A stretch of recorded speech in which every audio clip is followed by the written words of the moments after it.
आपल्या परिसरातील ताजी अपडेट पाहिजे आहे ना, तर मग आजच C24 तास या आपल्या यूट्यूब चॅनलला लाईक करा, शेअर करा, सबस्क्राईब करा आणि बेल आयकॉनवरती क्लिक करायला तर अजिबात विसरू नका. अंबड पोलीस ठाण्याच्या गुन्हे शोध पथकानं चेन स्नॅचिंग प्रकरणामध्ये उत्कृष्ट कामगिरी करत 1,20,000 रुपयांचा मुद्देमाल हस्तगत केलाय. पोलीस आयुक्त संदीप कर्णिक, पोलीस उपायुक्त किशोर काळे आणि सहाय्यक पोलीस आयुक्त सचिन बारी यांच्या मार्गदर्शनाखाली वरिष्ठ पोलीस निरीक्षक जगवेंद्र सिंग राजपूत यांनी पथकाला कारवाईचे आदेश दिले होते. 11 मे रोजी तेजश्री मच्छिंद्र बुवा आणि साधना रघुनाथ जाधव यांच्या गळ्यामधील सोन्याच्या पोती हिसकावून नेल्याप्रकरणी अंबड पोलीस ठाण्यामध्ये गुन्हे दाखल झाले होते. तपास अधिकारी सहाय्यक पोलीस निरीक्षक विलास पडोळकर यांनी संशयित अनिकेत उर्फ अंड्या पप्पू शार्दूल याला ताब्यात घेतला आहे. चौकशीमध्ये त्यानं साथीदार तौफिक हशमी याच्यासह 3 चेन स्नॅचिंग गुन्ह्याची कबुली दिली आहे. आरोपीकडनं 8 ग्रॅम सोन्याची लगड जप्त करण्यात आली आहे. या कारवाईमध्ये पोलीस निरीक्षक अविनाश नडविनकेरी, शंकर वाघमोडे, योगेश देसले, सुभाष ठुबे, सागर जाधव, समाधान शिंदे, केशव ढगे, फरीद इनामदार, मयूर पवार, उल्हास गांगुर्डे, अनिल गाढवे, तुषार मते आणि वैभव एखंडे यांनी सहभाग घेतला. रोल 12 मे 2026 रोजी महिला DGP नगर येथे राहणाऱ्या महिला आहेत. तर रात्री 10:30 वाजता शतपावली करण्यासाठी निघाल्या होत्या. मोटरसायकलवरून 2 इसम आले आणि त्यांनी त्यांच्या गळ्यातली चेन खेचून नेली. त्याबाबत पोलीस ठाणे येथे गुन्हा दाखल होता.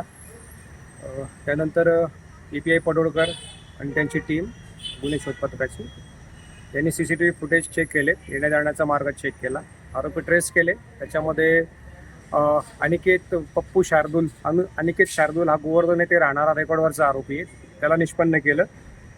तो सध्या नाशिक जेलमध्ये होता गंगापूरच्या एका गुन्ह्यामध्ये. त्याला त्याचा ताबा घेतला, त्याच्याकडे विचारपूस केली आणि ते काही फुटेजेस होते, ते फुटेजेस व्हेरीफाय केले. तर त्याने ते कबूल केलेले. त्याच्याकडून एका गुन्ह्यातले 1 तोळ्याची जी आहे चेन रिकवर झालेली आहे.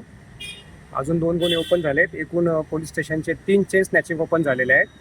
यापूर्वी त्याच्यावर गंगापूर, सातपूर आणि मसरूळ या पोलीस स्टेशनचे गुन्हे दाखल आहेत. रेकॉर्डवरचा आरोपी आहे. एक आरोपी फरार आहे, त्याचा टीम शोध घेत आहे. सध्या तो आमच्या पोलीस कस्टडीमध्ये आहे. अजून गुन्हे उघडकीस येण्याची शक्यता आहे. किती आरोपी याच्यामध्ये 2 आरोपी आहेत आणि त्यांनी वेगवेगळ्या 3 ठिकाणी ज्या केलेल्या आहेत त्याच्यात वेगवेगळ्या मोटरसायकलचा वापर केला आहे. आता आमच्याकडे सध्या रिकव्हरी झालेली आहे एका गुन्ह्याची आणि काही आता रिकव्हरी चालू आहे. सध्या तो पोलीस कस्टडीमध्ये आहे.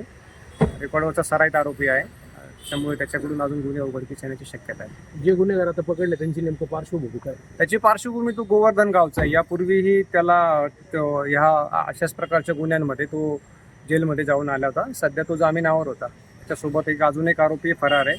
त्यासाठी आमची एक टीम त्याचा शोध घेत आहे. CCTV फुटेजच्या आधारे आरोपी निष्पन्न केलेले आहेत आणि त्यानंतर मग आरोपींच्या समक्ष त्यांचे इंट्रोगेशन केलं. त्यावेळेस त्यांनी कबुली दिलेली आहे की त्यांनी केली आहे. पैकी काही माल आम्हाला मिळालेला आहे आणि त्या तपासामध्ये अजून बरेच गुन्हे उघडकीस येण्याची शक्यता आहे.